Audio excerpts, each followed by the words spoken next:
को लेने अक्रूर जी आए। अक्रूर जी कृष्ण बलराम को ले जाना चाहते हैं, तो माता यशोदा ने मना कर दिया, मेरे लाल को मैं नहीं भेजूंगी। तो अक्रूर जी को कठोर शब्द बोलने पड़े, ना उसकी कोई माता है ना कोई पिता है, वो परम पिता परमात्मा है। हाँ, वो आपका बेटा नहीं है। तो यशोदा ने कहा ले जाना है तो ले जाओ, पर ऐसा मत कहो। हाँ? और अब कन्हैया ने भी जिद पकड़ ली। यशोदा मैया से क्या बोले, मैया इतना बड़ा हो गया अभी तक शहर नहीं देखा, हाँ? आज्ञा दे तो मैं घूम के आऊं। तो मैया ने अनुमति दे दी। साथ में ग्वालवाल और नंद बाबा मथुरा के लिए चले। रास्ते में यमुना स्नान किया अक्रूर जी ने। हाँ, क्या देखा, जल के अंदर भी रथ में भगवान बैठे हैं और जल के बाहर भी।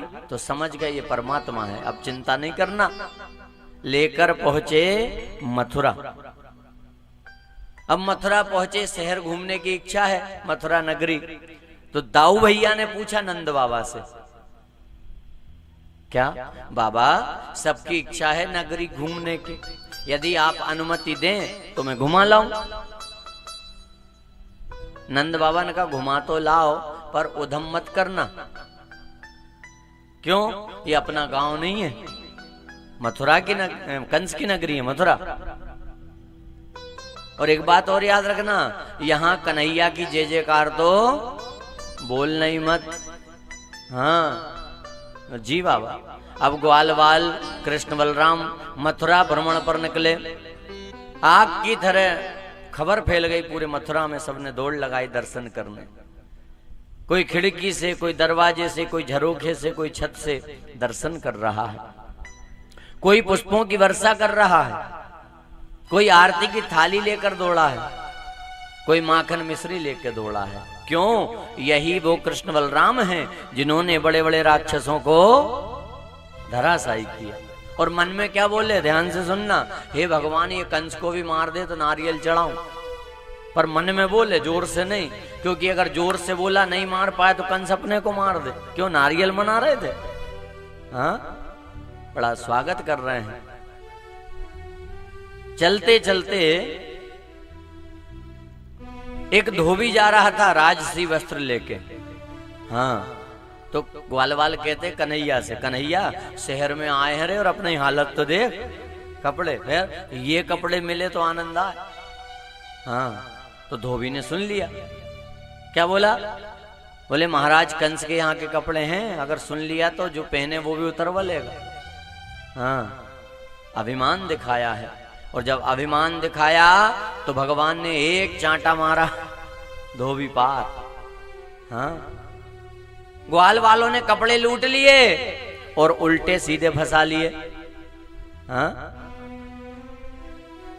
ऐसे कपड़े कभी नहीं देखे थे, राजसी वस्त्र, तो उल्टे सीधे फंसाए। एक दर्जी आया, प्रभु मेरे लायक कोई सेवा। भगवान कहते भैया जरा इनकी फिटिंग ठीक कर दे। हाँ, तो सारे ग्वालों की फिटिंग की, वस्त्रों को व्यवस्थित किया और आगे चले। एक माली आया, भगवान को माला पहनाई, माली का कल्याण हुआ। एक कुब्जा चंदन लेकर जा रही थी, भगवान ने आवाज लगाई, ए सुंदरी।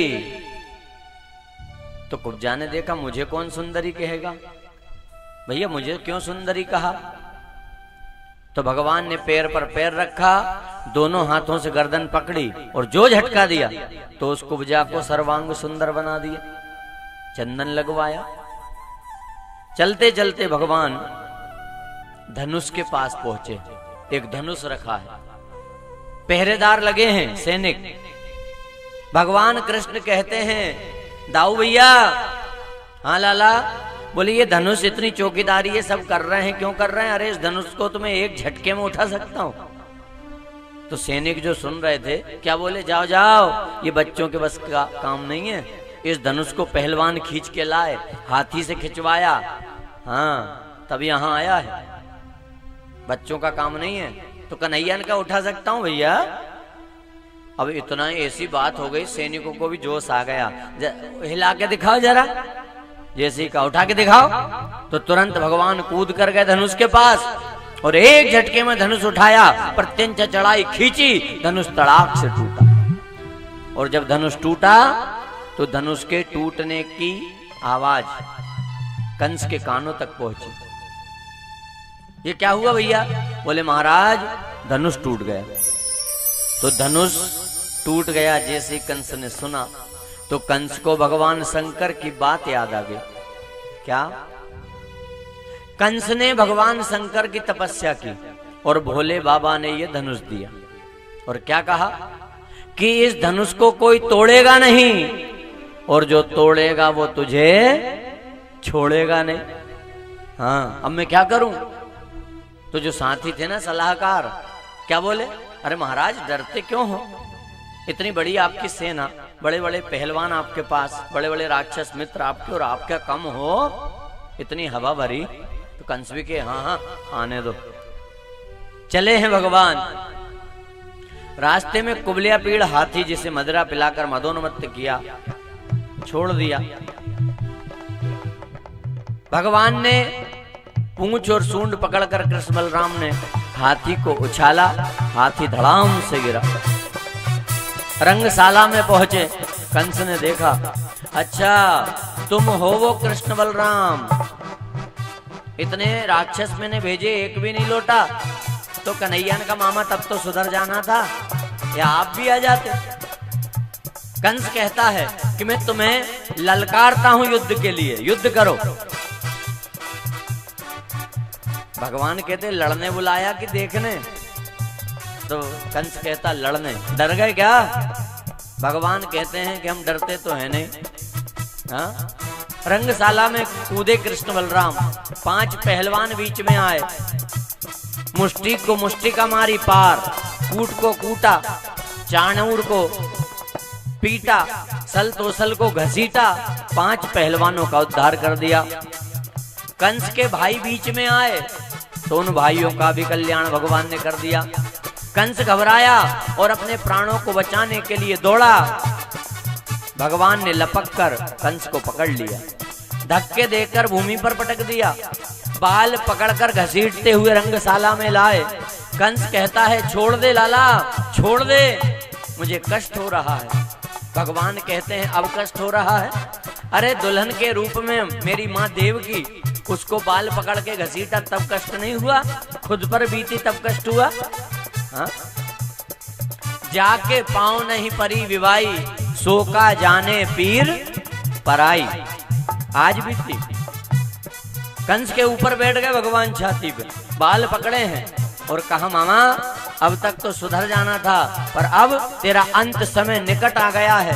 क्रोध में आकर भगवान ने मुष्टिका का प्रहार किया, कंस के प्राण पखेरु उड़ गए, आत्मा परमात्मा के चरणों में विलीन हुई, कंस का वध हो गया है। बोलिए वृंदावन बिहारी लाल की जय हो। कंस मारा गया, सारे मथुरावासी प्रसन्न हो गए। कंस की मृत्यु हुई, कन्हैया की जय जयकार कर रहे हैं और अब खुल के एक दूसरे से कहने लगे, क्या देख मैंने कहा था। दूसरा कहता तूने नहीं मैंने कहा था, तीसरा कहता मैंने कहा था। अरे सारी मथुरा कह उठी, हम तो उसी समय समझ गए थे जब कृष्ण बलराम मथुरा में आए थे। क्या अब हमारा भाग्योदय होगा? ये आ गए हैं। हाँ, जब कन्हैया घूमने निकले थे ना मथुरा में, उसी समय मथुरावासी गा उठे थे, आया आया है नंद का